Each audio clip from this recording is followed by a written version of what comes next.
May korupsyon sa DPWH, hindi natin yan madedenay. Pero ang tanong, dapat ba talagang itigil ang pangongolekta ng buwis dahil dito?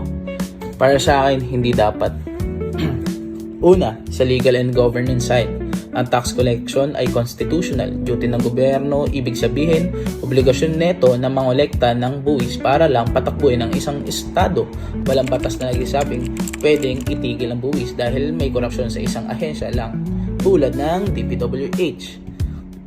Pangalawa is public finance. Kapag sinuspende ang buwis, maapektuhan ang sahod ng teachers, health workers at pondo para sa edukasyon, ospital at disaster response. Mas maraming ordinaryong mamamayan ang maasaktan kaysa mga tiwalig na opisyal.